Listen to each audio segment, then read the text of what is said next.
ಎಲ್ಲರಿಗೂ ನಮಸ್ಕಾರ.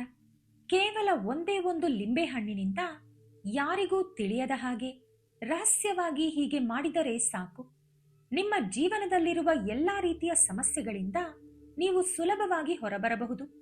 ಹೌದು, ಈ ಲಿಂಬೆಹಣ್ಣಿನ ಪರಿಹಾರ ಅಷ್ಟೊಂದು ಶಕ್ತಿಶಾಲಿಯಾಗಿದೆ. ಇದು ಒಂದು ರಹಸ್ಯ ತಾಂತ್ರಿಕ ಪರಿಹಾರ. ಲಿಂಬೆಹಣ್ಣಿನಿಂದ ಈ ರೀತಿ ಮಾಡುವುದರಿಂದ ನಿಮಗಿರುವ ಸಾಲದ ಬಾಧೆ, ಆರ್ಥಿಕ ಸಮಸ್ಯೆಗಳು ಹಾಗೂ ಮುಖ್ಯವಾಗಿ ಶತ್ರುಗಳ ಕಾಟ, ಹೀಗೆ ನಿಮ್ಮನ್ನು ಕಾಡುತ್ತಿರುವ ಪ್ರತಿಯೊಂದು ಸಮಸ್ಯೆಯಿಂದಲೂ ಕೇವಲ 2 ನಿಮಿಷಗಳಲ್ಲಿ ಮುಕ್ತಿ ಪಡೆಯಬಹುದು. ಅಷ್ಟೊಂದು ಪವರ್ಫುಲ್ ಆಗಿರುವ ರಹಸ್ಯ ತಾಂತ್ರಿಕ ಪರಿಹಾರ ಇದಾಗಿದೆ. ಹಾಗೆ ಈ ವಿಡಿಯೋ ನೋಡುವ ಮುನ್ನ ಕಮೆಂಟ್ ಸೆಕ್ಷನ್ನಲ್ಲಿ ಜೈ ಬಜರಂಗಬಲಿ ಅಂತ ಕಮೆಂಟ್ ಮಾಡಿ, ಹಾಗೆಯೇ ವಿಡಿಯೋಗೆ ಒಂದು ಲೈಕ್ ಮಾಡಿ, ನಮ್ಮ ಚಾನೆಲ್ ಅನ್ನು ಸಬ್ಸ್ಕ್ರೈಬ್ ಮಾಡ್ಕೊಳ್ಳಿ. ಇಲ್ಲಿ ನಾವು ತಾಂತ್ರಿಕ ಪರಿಹಾರ ಅಂತ ಯಾಕೆ ಹೇಳ್ತಾ ಇದ್ದೀವಿ ಅಂದ್ರೆ, ತಾಂತ್ರಿಕ ಪರಿಹಾರ ಅಂದ ಮೇಲೆ ನಾವು ಯಾವ ಕೆಲಸಕ್ಕಾಗಿ ಅಥವಾ ಯಾವ ಉದ್ದೇಶಕ್ಕಾಗಿ ಈ ಪರಿಹಾರವನ್ನು ಮಾಡ್ತೀವೋ ಆ ಕೆಲಸ ಖಂಡಿತವಾಗಿಯೂ ನಡೆದೇ ತೀರುತ್ತದೆ. ಅಂದರೆ ಪರಿಹಾರ ಮಾಡಿದ ಮೇಲೆ ಕೆಲಸ ಆಗುತ್ತೋ ಇಲ್ಲವೋ ಅಂತ ನಾವು ಯೋಚನೆ ಮಾಡಬೇಕಾದ ಅಗತ್ಯವೇ ಇರುವುದಿಲ್ಲ. ತಕ್ಷಣವೇ ಫಲಿತಾಂಶ ಕೊಡುವ ಇಂತಹ ಪರಿಹಾರಗಳನ್ನೇ ತಾಂತ್ರಿಕ ಪರಿಹಾರಗಳು ಅನ್ನುತ್ತಾರೆ. ಇವು ತುಂಬಾ ಪವರ್ಫುಲ್ ಆಗಿರುತ್ತವೆ. ಇನ್ನು ಇದನ್ನು ರಹಸ್ಯವಾಗಿ ಮಾಡಬೇಕು ಅಂತ ಯಾಕೆ ಹೇಳ್ತಾ ಇದ್ದೀವಿ ಅಂದ್ರೆ, ಈ ಪರಿಹಾರದ ಬಗ್ಗೆ ನೀವು ಯಾರಿಗೂ ಹೇಳಬಾರದು. ಬೇರೆಯವರಿಗೆ ವಿಷಯ ತಿಳಿಸಿ ಮಾಡಿದರೆ ನಿಮಗೆ ಯಾವುದೇ ರೀತಿಯ ಪ್ರಯೋಜನ ಸಿಗುವುದಿಲ್ಲ. ಇದನ್ನು ಚೆನ್ನಾಗಿ ನೆನಪಿಟ್ಟುಕೊಳ್ಳಿ. ಲಿಂಬೆಹಣ್ಣು ಎಷ್ಟು ಶಕ್ತಿಶಾಲಿಯಾದದ್ದು ಎಂಬುದು ನಮ್ಮೆಲ್ಲರಿಗೂ ಗೊತ್ತಿರುವ ವಿಷಯವೇ. ಮನುಷ್ಯನ ಹಣೆ ಬರಹವನ್ನೇ ಬದಲಾಯಿಸುವ ಶಕ್ತಿ ಒಂದೇ ಒಂದು ಲಿಂಬೆಹಣ್ಣಿಗೆ ಇರುತ್ತದೆ. ಆದರೆ ಈ ಪರಿಹಾರಕ್ಕೆ ನಮಗೆ ಮುಖ್ಯವಾಗಿ ಬೇಕಾಗಿರುವುದು ಚೆನ್ನಾಗಿ ಹಸಿರಾಗಿರುವ ಒಂದು ಲಿಂಬೆಹಣ್ಣು ಮತ್ತು ಒಂದು ಕಬ್ಬಿಣದ ಮೊಳೆ. ಕೆಲವೊಮ್ಮೆ ನಮ್ಮ ಯಾವುದೇ ತಪ್ಪು ಇಲ್ಲದಿದ್ದರೂ ನಮಗೆ ಶತ್ರುಗಳ ಕಾಟ ತುಂಬಾ ಜಾಸ್ತಿ ಇರುತ್ತದೆ. ಶತ್ರುಗಳು ಅಂದರೆ ಕೇವಲ ಹೊರಗಿನವರು ಮಾತ್ರ ಅಂದುಕೊಳ್ಳಬೇಡಿ.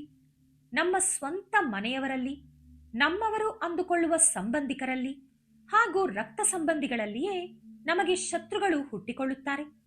ನಾವು ಎಷ್ಟೇ ಕಷ್ಟಪಟ್ಟರೂ ನಮ್ಮ ಬೆಳವಣಿಗೆಯನ್ನು ಅವರಿಗೆ ಸಹಿಸಲು ಆಗುವುದಿಲ್ಲ. ನಾವು ಎಷ್ಟೇ ಸಂಕಷ್ಟದಲ್ಲಿದ್ದರೂ ಅವರಿಗೆ ನಾವು ತುಂಬಾ ವೈಭೋಗದಿಂದ ಸುಖವಾಗಿದ್ದೀವಿ ಅನ್ನೋ ತರಾನೇ ಕಾಣಿಸ್ತಾ ಇರುತ್ತೆ. ಮುಖದ ಮುಂದೆ ಒಂದು ತರ, ಬೆನ್ನ ಹಿಂದೆ ಇನ್ನೊಂದು ತರ ವರ್ತಿಸುತ್ತಾರೆ.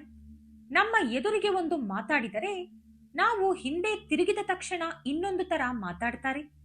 ಮುಖ್ಯವಾಗಿ ಒಡಹುಟ್ಟಿದವರು ಅಥವಾ ನಮ್ಮ ಹತ್ತಿರದ ಸಂಬಂಧಿಕರಲ್ಲೇ ಇಂತಹ ಶತ್ರುಗಳು ಹೆಚ್ಚಾಗಿ ಇರುತ್ತಾರೆ. ಹೊರಗಿನವರಿಂದ ಬರುವ ತೊಂದರೆ ತುಂಬಾ ಕಡಿಮೆ. ಕೆಲವರಿಗೆ ಹೊರಗಿನವರಿಂದಲೂ ಇಂತಹ ಸಮಸ್ಯೆ ಇರಬಹುದು. ನಾವು ಎಲ್ಲರ ಜೊತೆ ನಯ ವಿನಯದಿಂದ ಒಳ್ಳೆಯವರಾಗಿಯೇ ಇರುತ್ತೇವೆ. ಆದರೆ ಅವರ ಬುದ್ಧಿ ಮಾತ್ರ ನಮ್ಮ ಬಗ್ಗೆ ಕೆಟ್ಟದಾಗಿಯೇ ಯೋಚನೆ ಮಾಡ್ತಾ ಇರುತ್ತೆ. ಇಂತಹ ಶತ್ರುಗಳ ಕಾಟದಿಂದ ಹೊರಬರಲು ಮತ್ತು ಹಣಕಾಸಿನ ಸಮಸ್ಯೆ ಹಾಗೂ ಸಾಲದ ಬಾಧೆಯಿಂದ ಬಳಲುತ್ತಿರುವವರಿಗೆ ಈ ಪರಿಹಾರ ಅದ್ಭುತವಾಗಿ ಕೆಲಸ ಮಾಡುತ್ತದೆ. ಇವತ್ತಿನ ದಿನಗಳಲ್ಲಿ ಕನಿಷ್ಠ ಪಕ್ಷ ತಮ್ಮ ಚಿಕ್ಕ ಪುಟ್ಟ ಅಗತ್ಯಗಳನ್ನು ಕೂಡ ತೀರಿಸಿಕೊಳ್ಳಲು ಸಾಧ್ಯವಾಗದೆ ಬರುವ ಸಂಪಾದನೆಯೆಲ್ಲ ಸಾಲಕ್ಕೆ ಸರಿಯಾಗಿ ತುಂಬಾ ಕಷ್ಟಪಡುವವರು ಎಷ್ಟೋ ಜನ ಇದ್ದಾರೆ. ಈ ಸಾಲದ ಸಮಸ್ಯೆ ತೀರಿದರೆ ಸಾಕು ಸ್ವಾಮಿ ಅಂದುಕೊಳ್ಳುವವರು ತುಂಬಾ ಜನ ಇದ್ದಾರೆ. ಇಂತಹ ಎಲ್ಲಾ ಸಮಸ್ಯೆಗಳಿಂದ ನಿಮ್ಮನ್ನು ಪಾರು ಮಾಡಲು ಈ ಹಸಿರು ಲಿಂಬೆಹಣ್ಣು ತುಂಬಾ ಚೆನ್ನಾಗಿ ಕೆಲಸ ಮಾಡುತ್ತದೆ. ಏಕೆಂದರೆ ಈ ಹಸಿರು ಬಣ್ಣದ ಲಿಂಬೆಹಣ್ಣಿಗೆ ಅತೀಂದ್ರಿಯ ಶಕ್ತಿಗಳು ತುಂಬಾ ಜಾಸ್ತಿ ಇರುತ್ತವೆ. ಸಾಮಾನ್ಯವಾಗಿ ನಾವು ಪೂಜೆ ಪುನಸ್ಕಾರಗಳಿಗೆ ಹಳದಿ ಬಣ್ಣದ ಲಿಂಬೆಹಣ್ಣನ್ನು ಬಳಸುತ್ತೇವೆ. ಅದು ನಮಗೆ ಒಳ್ಳೆಯದಾಗಲಿ ಶುಭವಾಗಲಿ ಎಂದು ಬಳಸುವಂತದ್ದು. ಆದರೆ ಇಲ್ಲಿ ನಾವು ಮಾಡುತ್ತಿರುವುದು ನಮ್ಮ ಮೇಲಿರುವ ಕೆಟ್ಟ ದೃಷ್ಟಿ ಮತ್ತು ಶತ್ರುತ್ವವನ್ನು ಓಡಿಸಲು. ಹಾಗಾಗಿ ಕೆಟ್ಟದ್ದನ್ನು ದೂರ ತಳ್ಳಲು ಈ ಹಸಿರು ಲಿಂಬೆಹಣ್ಣನ್ನು ಬಳಸುತ್ತಿದ್ದೇವೆ. ಹಳದಿ ಹಣ್ಣಿಗಿಂತಲೂ ಹಸಿರು ಲಿಂಬೆಹಣ್ಣಿಗೆ ಶಕ್ತಿ ತುಂಬಾ ಜಾಸ್ತಿ ಇರುತ್ತದೆ. ಅಂದರೆ ಇನ್ನೂ ಕಾಯಿ ತರಹ ಇರುವ ಎಳೆ ಲಿಂಬೆಹಣ್ಣನ್ನು ತೆಗೆದುಕೊಳ್ಳಿ. ಹಣ್ಣಾದರೆ ಅದರ ಪವರ್ ಸ್ವಲ್ಪ ಕಡಿಮೆಯಾಗುತ್ತದೆ. ಅದೇ ಹಸಿರಾಗಿದ್ದಾಗ ಅದಕ್ಕಿರುವ ಶಕ್ತಿ ಹಳದಿ ಹಣ್ಣಿಗಿಂತ ದುಪ್ಪಟ್ಟಾಗಿರುತ್ತದೆ. ಅದಕ್ಕಾಗಿಯೇ ಇದು ನರದೃಷ್ಟಿ, ಶತ್ರುಗಳ ಬಾಧೆ, ಸಾಲದ ಸಮಸ್ಯೆ ಹಾಗೂ ಮಾನಸಿಕ ಖಿನ್ನತೆಯನ್ನು ದೂರ ಮಾಡಲು ಅದ್ಭುತವಾಗಿ ಕೆಲಸ ಮಾಡುತ್ತದೆ. ಕೆಲವೊಮ್ಮೆ ನಾವು ಒಬ್ಬರನ್ನು ತುಂಬಾ ನಂಬಿ ನಮ್ಮ ಮನಸ್ಸಿನ ಮಾತುಗಳನ್ನು ಹೇಳಿಕೊಂಡಿರುತ್ತೇವೆ. ಆದರೆ ಅದೇ ನಂಬಿಕೆಗೆ ದ್ರೋಹ ಉಂಟಾಗುತ್ತದೆ. ನಾವು ಯಾರನ್ನು ನಮ್ಮವರು ಅಂದುಕೊಳ್ಳುತ್ತೇವೋ ಅವರೇ ನಮಗೆ ಶತ್ರುಗಳಾಗುತ್ತಾರೆ. ಇಂದಿನ ದಿನಗಳಲ್ಲಿ ಯಾರನ್ನು ನಂಬಬೇಕು, ಯಾರನ್ನು ನಂಬಬಾರದು ಎಂಬುದೇ ಅರ್ಥವಾಗುವುದಿಲ್ಲ.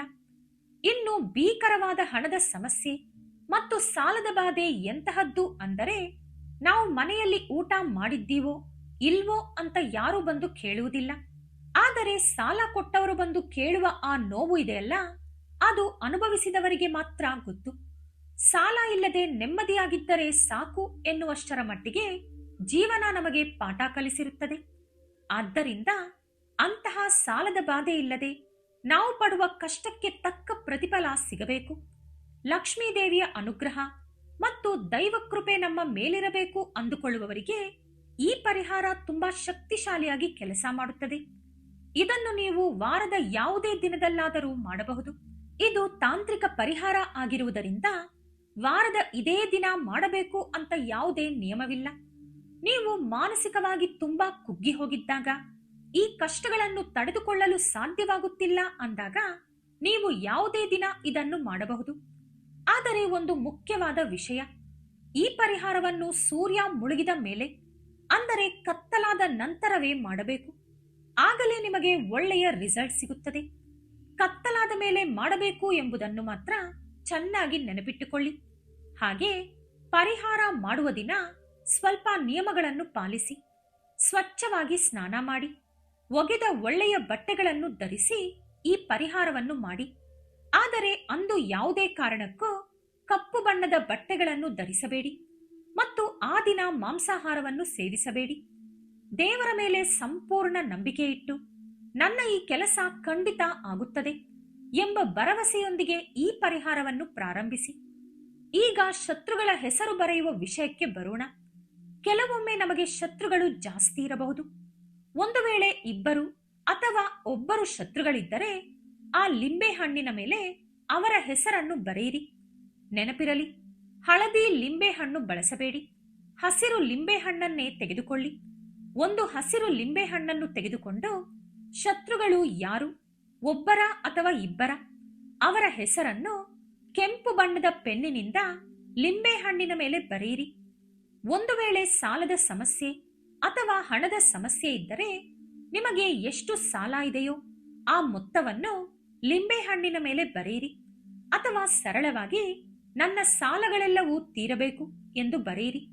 ಇಲ್ಲದಿದ್ದರೆ ನನ್ನ ಹಣಕಾಸಿನ ಸಮಸ್ಯೆಗಳೆಲ್ಲ ದೂರಾಗಬೇಕು ಎಂದು ಬರೆಯಿರಿ. ಇನ್ನು ಶತ್ರುಗಳು ತುಂಬಾ ಜನ ಇದ್ದು ಎಲ್ಲರ ಹೆಸರು ಬರೆಯಲು ಸಾಧ್ಯವಾಗದಿದ್ದರೆ ಸುಮ್ಮನೆ ಶತ್ರುಗಳು ಇಲ್ಲದಂತಾಗಲಿ ಎಂದು ಮಾತ್ರ ಬರೆಯಿರಿ. ಆದರೆ ಇದನ್ನು ಕೇವಲ ಕೆಂಪು ಪೆನ್ನಿನಿಂದಲೇ ಬರೆಯಬೇಕು ಎಂಬುದನ್ನು ನೆನಪಿಟ್ಟುಕೊಳ್ಳಿ. ಕೆಂಪು ಪೆನ್ನು ಅಥವಾ ಸ್ಕೆಚ್ ಪೆನ್ ಯಾವುದನ್ನು ಬೇಕಾದರೂ ಬಳಸಬಹುದು. ಕೆಂಪು ಬಣ್ಣವು ಶತ್ರುನಾಶಕ್ಕೆ ತುಂಬಾ ಚೆನ್ನಾಗಿ ಕೆಲಸ ಮಾಡುತ್ತದೆ. ಇಲ್ಲೊಂದು ವಿಷಯ ನೆನಪಿಡಿ, ಇದು ಎದುರಿಗಿರುವವರು ಹಾಳಾಗಲಿ ಎಂದು ಮಾಡುವ ಕೆಟ್ಟ ತಾಂತ್ರಿಕ ಪ್ರಯೋಗವಲ್ಲ. ಬದಲಾಗಿ ಅವರ ಕೆಟ್ಟ ಕಣ್ಣು, ನರದೃಷ್ಟಿ ಮತ್ತು ಹೊಟ್ಟೆ ಕಿಚ್ಚಿನಿಂದ ನಾವು ಬಚಾವ್ ಆಗಲು ಮಾಡಿಕೊಳ್ಳುತ್ತಿರುವ ಪರಿಹಾರ ಅಷ್ಟೇ. ಹಾಗೆಯೇ ಸಾಲ ಮತ್ತು ಆರ್ಥಿಕ ಸಮಸ್ಯೆಗಳನ್ನು ತೀರಿಸಿಕೊಳ್ಳಲು ಇದು ಸಹಾಯ ಮಾಡುತ್ತದೆ. ಹಾಗಾಗಿ ಹಸಿರು ಲಿಂಬೆಹಣ್ಣು ಮತ್ತು ಕೆಂಪು ಪೆನ್ ನೆನಪಿಟ್ಟುಕೊಳ್ಳಿ. ಇದರ ನಂತರ ಈ ಪರಿಹಾರಕ್ಕೆ ಬೇಕಾಗುವ ಮೂರನೇ ವಸ್ತು ಒಂದು ಕಬ್ಬಿಣದ ಮೊಳೆ. ಆ ಮೊಳೆಯಿಂದ ಈ ಲಿಂಬೆಹಣ್ಣಿನ ಮಧ್ಯಕ್ಕೆ ಗಟ್ಟಿಯಾಗಿ ಚುಚ್ಚಿ. ನೀವು ಮೊಳೆಯನ್ನು ಚುಚ್ಚಿದಾಗ ಲಿಂಬೆಹಣ್ಣಿನ ರಸ ಹೊರಗೆ ಬಂದು ನೀವು ಬರೆದ ಹೆಸರುಗಳು ಅಥವಾ ಸಮಸ್ಯೆ ಅಳಿಸಿ ಹೋದರೂ ಪರವಾಗಿಲ್ಲ.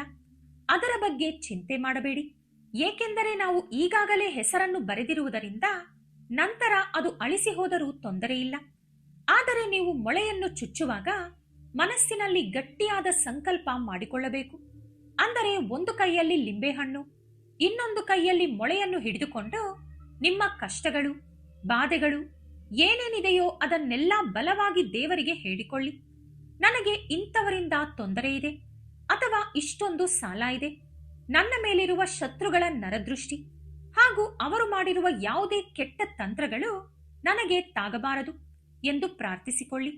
ಇನ್ನೊಂದು ಮುಖ್ಯವಾದ ವಿಷಯ, ಒಂದೇ ಲಿಂಬೆಹಣ್ಣಿಗೆ ಒಂದೇ ಒಂದು ಕೋರಿಕೆಯನ್ನು ಮಾತ್ರ ಕೇಳಿಕೊಳ್ಳಬೇಕು. ಅಂದರೆ ಒಂದೇ ಲಿಂಬೆಹಣ್ಣನ್ನು ತೆಗೆದುಕೊಂಡು ಅದರಲ್ಲೇ ಶತ್ರುಬಾಧೆ, ಸಾಲದ ಸಮಸ್ಯೆ, ಹಣದ ಕಷ್ಟ, ಹೀಗೆ ಎಲ್ಲಾ ಸಮಸ್ಯೆಗಳನ್ನು ಒಟ್ಟಿಗೆ ಹೇಳಿಕೊಳ್ಳಬೇಡಿ. ಒಂದು ಲಿಂಬೆಹಣ್ಣಿಗೆ ಕೇವಲ ಒಂದು ಸಮಸ್ಯೆಯನ್ನು ಮಾತ್ರ ಹೇಳಬೇಕು. ಇನ್ನೊಂದು ಸಮಸ್ಯೆ ಇದ್ದರೆ ಮತ್ತೊಂದು ದಿನ ಹೊಸದಾಗಿ ಬೇರೆ ಲಿಂಬೆಹಣ್ಣಿನಿಂದ ಪರಿಹಾರ ಮಾಡಿಕೊಳ್ಳಿ. ಹೀಗೆ ನಿಮ್ಮ ಸಂಕಲ್ಪವನ್ನು ಹೇಳಿಕೊಂಡ ನಂತರ ಆ ಹೊಸ ಕಬ್ಬಿಣದ ಮೊಳೆಯನ್ನು ಲಿಂಬೆಹಣ್ಣಿಗೆ ಚುಚ್ಚಿ. ಹೌದು, ಈ ಪರಿಹಾರಕ್ಕೆ ಬಳಸುವ ಮೊಳೆ ತೀರಾ ಹೊಸದಾಗಿರಬೇಕು. ಮನೆಯಲ್ಲಿ ಎಲ್ಲೋ ಬಿದ್ದಿರುವ ಅಥವಾ ಬಳಸಿದ ಹಳೆಯ ಮೊಳೆಯನ್ನು ತೆಗೆದುಕೊಳ್ಳಬೇಡಿ. ಕಬ್ಬಿಣವು ಕೆಟ್ಟ ಶಕ್ತಿಗಳನ್ನು ಹೀರಿಕೊಳ್ಳಲು ತುಂಬಾ ಸಹಾಯ ಮಾಡುತ್ತದೆ. ಈ ಪರಿಹಾರದಲ್ಲಿ ನೀವು ಬಳಸಿದ ಲಿಂಬೆಹಣ್ಣೆ ನಿಮ್ಮ ಸಮಸ್ಯೆ ಎಂದು ಭಾವಿಸಿ. ನೀವು ಯಾವಾಗ ಆ ಮೊಳೆಯನ್ನು ಲಿಂಬೆಹಣ್ಣಿಗೆ ಚುಚ್ಚುತ್ತೀರೋ ಆಗಲೇ ನಿಮ್ಮ ಸಮಸ್ಯೆಯನ್ನು ಅಲ್ಲಿಗೆ ಕೊನೆಗಾಣಿಸಿದ್ದೀರಿ ಎಂದು ಅರ್ಥ. ಕೆಲವೊಮ್ಮೆ ನಮ್ಮ ಹತ್ತಿರ ಹಣವಿದ್ದರೂ ಸಾಲ ತೀರಿಸಲು ಸಾಧ್ಯವಾಗುವುದಿಲ್ಲ. ಏಕೆಂದರೆ ಕೆಲವೊಮ್ಮೆ ಕೆಟ್ಟ ಶಕ್ತಿಗಳು ಅಥವಾ ಗ್ರಹದೋಷಗಳು ನಮ್ಮನ್ನು ತಡೆಯುತ್ತಿರುತ್ತವೆ. ಅದಕ್ಕಾಗಿಯೇ ಲಿಂಬೆಹಣ್ಣಿಗೆ ಮೊಳೆ ಚುಚ್ಚುವಾಗ ನಿಮ್ಮ ಸಮಸ್ಯೆಗೆ ಮೊಳೆ ಚುಚ್ಚುತ್ತಿದ್ದೀರಿ ಎಂದು ಮನಸ್ಸಿನಲ್ಲಿ ಬಲವಾಗಿ ನಂಬಿ ಮಾಡಿ. ಯಾವುದೇ ಅನುಮಾನ ಇಟ್ಟುಕೊಂಡು ಮಾಡಬೇಡಿ. ಹೀಗೆ ಮೊಳೆ ಚುಚ್ಚಿದ ನಂತರವೂ ಆ ಲಿಂಬೆಹಣ್ಣನ್ನು ಕೈಯಲ್ಲಿಟ್ಟುಕೊಂಡು ಕಣ್ಣು ಮುಚ್ಚಿ ನಿಮ್ಮ ಸಮಸ್ಯೆ ತೀರಲಿ ಎಂದು ಮತ್ತೊಮ್ಮೆ ಕೇಳಿಕೊಳ್ಳಿ. ನಂತರ ಆ ಲಿಂಬೆಹಣ್ಣನ್ನು ತಗೊಂಡು ನಿಮ್ಮ ಮನೆಯಿಂದ ಹೊರಗೆ ಹೋಗಿ ಯಾರೂ ಓಡಾಡದ ಜಾಗದಲ್ಲಿ ಅಥವಾ ಯಾವುದಾದರೂ ಮರದ ಕೆಳಗೆ ಒಂದು ಸಣ್ಣ ಗುಂಡಿ ತೆಗೆದು ಆ ಲಿಂಬೆಹಣ್ಣನ್ನು ಅದರೊಳಗೆ ಇಟ್ಟು ಮಣ್ಣು ಮುಚ್ಚಿಬಿಡಿ. ಚೆನ್ನಾಗಿ ನೆನಪಿಟ್ಟುಕೊಳ್ಳಿ, ಈ ಪರಿಹಾರ ಮಾಡುವಾಗ ನಿಮ್ಮ ಮನೆಯವರಾಗಲಿ ಅಥವಾ ಹೊರಗಿನವರಾಗಲಿ ಯಾರೂ ಕೂಡ ನಿಮ್ಮನ್ನು ನೋಡಬಾರದು. ಅಂದರೆ ಪರಿಹಾರ ಮಾಡುವುದು ನೋಡಬಾರದು. ಅಂದರೆ ನೀವು ಪರಿಹಾರ ಮಾಡಲು ಕುಳಿತಾಗಿನಿಂದ ಹಿಡಿದು ಲಿಂಬೆಹಣ್ಣನ್ನು ಮಣ್ಣಿನಲ್ಲಿ ಹೂತು ಹಾಕುವವರೆಗೂ ಯಾರ ಕಣ್ಣಿಗೂ ಈ ಪರಿಹಾರ ಕಾಣಿಸಬಾರದು. ಈ ಬಗ್ಗೆ ಯಾರಿಗೂ ಹೇಳಬೇಡಿ. ಆ ಲಿಂಬೆಹಣ್ಣನ್ನು ಯಾರೂ ತುಳಿಯಬಾರದು. ಹಾಗಾಗಿ ಸ್ವಲ್ಪ ಆಳವಾಗಿ ಗುಂಡಿ ತೆಗೆದು ಅದರೊಳಗೆ ಮಣ್ಣು ಮುಚ್ಚಿ ಬನ್ನಿ. ಯಾರೂ ಓಡಾಡದ ನಿರ್ಜನ ಪ್ರದೇಶದಲ್ಲಿ ಇದನ್ನು ಹೂತು ಹಾಕುವುದು ತುಂಬಾ ಒಳ್ಳೆಯದು. ಈ ಪರಿಹಾರವನ್ನು ಮುಗಿಸಿದ ನಂತರ ದಾರಿಯಲ್ಲಿ ಯಾರೊಂದಿಗೂ ಮಾತನಾಡದೆ ನೇರವಾಗಿ ಮನೆಗೆ ಹಿಂದಿರುಗಿ ಬನ್ನಿ.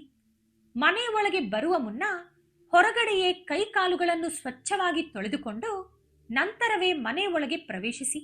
ಒಂದು ವೇಳೆ ನಿಮ್ಮ ಮನೆಯ ಹೊರಗೆ ಕೈಕಾಲು ತೊಳೆಯುವ ಸೌಲಭ್ಯ ಇಲ್ಲದಿದ್ದರೆ ನೀವು ಪರಿಹಾರಕ್ಕೆ ಹೋಗುವ ಮುನ್ನವೇ ಒಂದು ದೊಡ್ಡ ಪಾತ್ರೆಯಲ್ಲಿ ನೀರನ್ನು ಮನೆಯ ಹೊರಗೆ ಇಟ್ಟು ಹೋಗಿ. ಪರಿಹಾರ ಮುಗಿಸಿ ಬಂದಾಗ ಆ ನೀರಿನಿಂದ ಕೈಕಾಲು ತೊಳೆದುಕೊಂಡು ಒಳಗೆ ಹೋಗಿ. ಏಕೆಂದರೆ ನೀವು ಈ ಪರಿಹಾರವನ್ನು ಕತ್ತಲಾದ ಮೇಲೆ ಯಾರೂ ಇಲ್ಲದ ನಿರ್ಜನ ಪ್ರದೇಶದಲ್ಲಿ ಒಂಟಿಯಾಗಿ ಮಾಡಿ ಬರುವುದರಿಂದ ಯಾವುದೇ ದುಷ್ಟಶಕ್ತಿಗಳು ನಿಮ್ಮ ಬೆನ್ನ ಹಿಂದೆ ಬರದೇ ಇರಲಿ ಎಂದು ಹೀಗೆ ಮಾಡಲಾಗುತ್ತದೆ.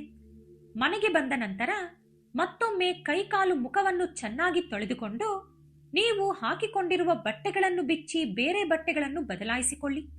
ಆಮೇಲೆ ಎಂದಿನಂತೆ ನಿಮ್ಮ ಕೆಲಸಗಳನ್ನು ಮಾಡಿಕೊಳ್ಳಿ.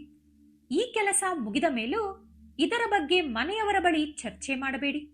ಒಂದೇ ಒಂದು ಬಾರಿ ಈ ಪರಿಹಾರವನ್ನು ನಂಬಿಕೆಯಿಂದ ಮಾಡಿ ನೋಡಿ. ನಿಮಗೆ ಅತಿ ಶೀಘ್ರದಲ್ಲೇ ರಿಸಲ್ಟ್ ಕಾಣಿಸುತ್ತೆ. ಕೆಲವೊಮ್ಮೆ ನಿಮ್ಮ ಶತ್ರುಗಳಿಗೆ ನಿಮ್ಮ ಮೇಲೆ ಬೇಸರ ಬಂದು ನಿಮಗೆ ತೊಂದರೆ ಕೊಡುವುದನ್ನು ನಿಲ್ಲಿಸಿಬಿಡುತ್ತಾರೆ.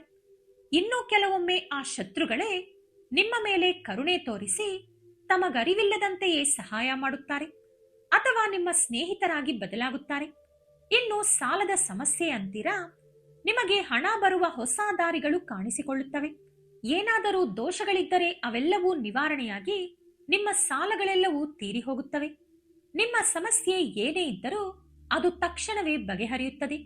ಇಲ್ಲಿ ಮತ್ತೊಮ್ಮೆ ನೆನಪಿಸಿಕೊಳ್ಳಿ, ನಾವು ಯಾರೋ ಹಾಳಾಗಲಿ ಎಂದು ಈ ಪರಿಹಾರ ಮಾಡುತ್ತಿಲ್ಲ. ನಾವು ಚೆನ್ನಾಗಿರಬೇಕು, ನಮಗೆ ಕೆಟ್ಟದ್ದಾಗಬಾರದು ಎಂದು ಮಾಡಿಕೊಳ್ಳುತ್ತಿದ್ದೇವೆ. ಆದ್ದರಿಂದ ಮನಸ್ಸಿನಲ್ಲಿ ಯಾವುದೇ ರೀತಿಯ ಗಿಲ್ಟಿ ಫೀಲಿಂಗ್ ಇಟ್ಟುಕೊಳ್ಳಬೇಡಿ. ಕೊನೆಯದಾಗಿ ಮತ್ತೊಮ್ಮೆ ನಿಯಮಗಳನ್ನು ಸರಳವಾಗಿ ಹೇಳಿಬಿಡ್ತೀನಿ. ಈ ಪರಿಹಾರಕ್ಕೆ ನಮಗೆ ಒಂದು ಹಸಿರು ಲಿಂಬೆಹಣ್ಣು, ಒಂದು ಕೆಂಪು ಪೆನ್ನು ಮತ್ತು ಒಂದು ಹೊಸ ಕಬ್ಬಿಣದ ಮೊಳೆ ಬೇಕು. ಈ ಪರಿಹಾರದ ಬಗ್ಗೆ ಯಾರಿಗೂ ಹೇಳಬಾರದು ಮತ್ತು ಇದನ್ನು ಕತ್ತಲಾದ ನಂತರವೇ ಮಾಡಬೇಕು. ವಾರದ ಯಾವುದೇ ದಿನದಲ್ಲಾದರೂ ಇದನ್ನು ಮಾಡಬಹುದು.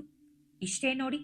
ಈ ಸರಳವಾದ ನಿಯಮಗಳನ್ನು ಪಾಲಿಸಿ ಈ ಪುಟ್ಟ ಹಾಗೂ ಶಕ್ತಿಶಾಲಿ ಪರಿಹಾರವನ್ನು ಮಾಡಿಕೊಂಡು ನಿಮ್ಮ ಎಲ್ಲಾ ಸಮಸ್ಯೆಗಳಿಂದ ಹೊರಬನ್ನಿ.